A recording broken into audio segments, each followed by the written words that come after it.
You will find out how the Rich Dad Company got started, how we took the risk, and how the company grew to a multi-million-dollar company all over the world.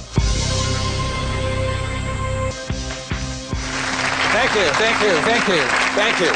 And welcome to Rich Dad TV, the program that explains why the rich are getting richer. And in this program, very exciting, you will find out how the Rich Dad Company got started, how we took the risk, and how the company grew to a multi-million-dollar company all over the world. And today we have some very special guests. We have my partner, Sharon Lecter, Mike Lecter, my attorney, and also my other partner in real estate, Ken McElroy. But before I go any further, I would like to introduce the most important partner of my life. That's my partner, Kim Kiyosaki. A big hand for her.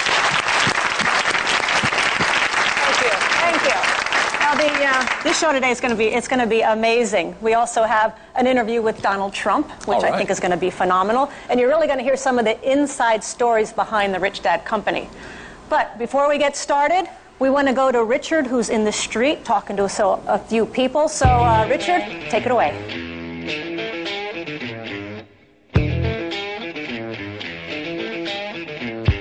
We're in the streets, and we're going to ask some people some questions. Follow me. Hey, have you ever read Rich Dad, Poor Dad? I'm currently reading it at the moment. Yes, I have. I have. I have read that. It was probably, to me, probably one of the maybe 4 or 5 books in my life that probably changed me the most. I have read the book Rich Dad, Poor Dad. I love that book. Amazing. Very allows you to think outside the box.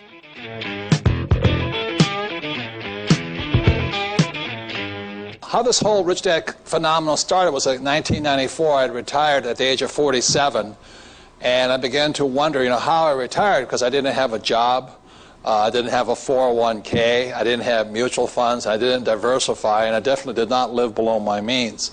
So with that, in 1994, I was 47, which means if you're 65 years old when you retire, I still had 20 more years to go. And I found out very early on that retirement is boring. It was the most boring thing I'd ever done. I sat there with nothing to do, played with my cat all day, and that was about it. And so I figured I'd better do something. So I went and bought some ranch land down in southern Arizona near a little town called Bisbee, Arizona, and then I... 50 acres, I had a house on it and all this, and I would sit there and work on my house, and in the mornings I'd wake up and I'd see, Bambi going through the trees near the river, and then I'd see a mountain lion chasing Bambi, and I said, this is a wonderful place. And the interesting thing about that spot is that I had a telephone, but I had no television, I had no radio, so I had nothing else to do. So instead of just watch TV and waste my time, I sat there with my little Mac computer and I started writing about, how did I get here? How did I retire earlier than everybody else? No mutual funds, no job, not living below my means. And so I was striking the keyboard one night and suddenly it just popped up. It said, I had a rich dad and I had a poor dad. So Rich Dad, Poor Dad's a true story about my 2 dads. My real dad was a great man, head of education for the state of Hawaii, PhD. And just a great guy, but he always said the same thing to me about money. Go to school, get good grades, and get a safe, secure what? Job.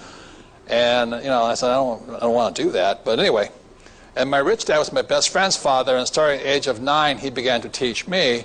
And my rich dad said, if you get a job, your chances of becoming rich are slim to none. So somewhere along the process, I had to decide which dad to listen to, my rich dad or my poor dad.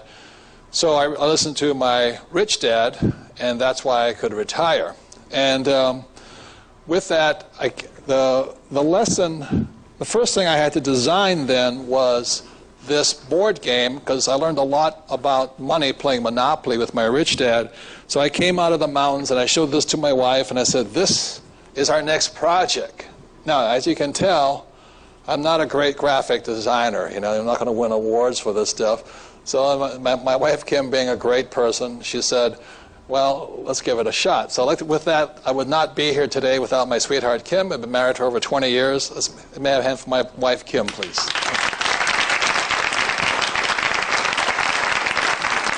Thank you.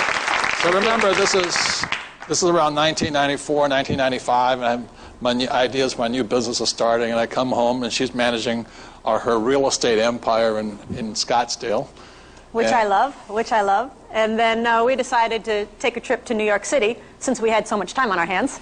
And it was in December of '95. We were at the Dean and DeLuca coffee shop. And for anybody who's ever watched the Today Show, when they go outside, there's a sign that says Dean and DeLuca. That's the coffee shop where we were sitting, trying to figure out, do we build a business? Don't we build business? What do we do?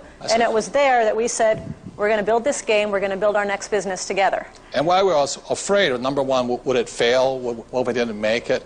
And we had to raise about $150,000 to get it started. So it was go, no go, what if we fail? What if we make mistakes? What if people laugh at us? And even the process of building it and creating it was pretty time-consuming and very draining at times. And there would be times where our brains would just be fried, and Robert would turn to me and he goes, I think it's a 2-pitcher night.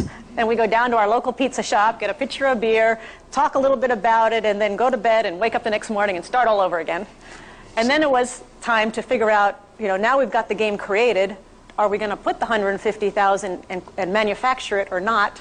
So we had time on our hand. So we went to Hawaii to discuss it further. She was brave. I was the real chicken one going, because I've had several companies not make it and fail. Well, we had a lot of people. They said, it's too complicated. It'll never sell. And we had all this feedback coming in. Yeah. So we made an agreement. We said, by the time we come back from Hawaii, we're going to decide whether we're going to go forward or not.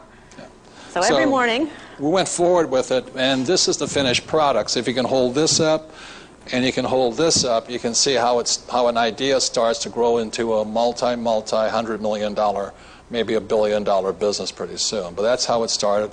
And we went through the same doubts and fears that most people go through about money and failure and things like that. Once we even manufacture it, then it's like, well, how do we sell it? That's a whole other set of problems. Yeah. So with that, from which we're going to go into is how to turn your ideas into millions of dollars, because most of us have $1 million ideas. We just don't know how to turn it into money. And the first person I had to go see is my attorney. This is Michael Lecter. He's one of the top trademark patent attorneys in the U.S. Big hands.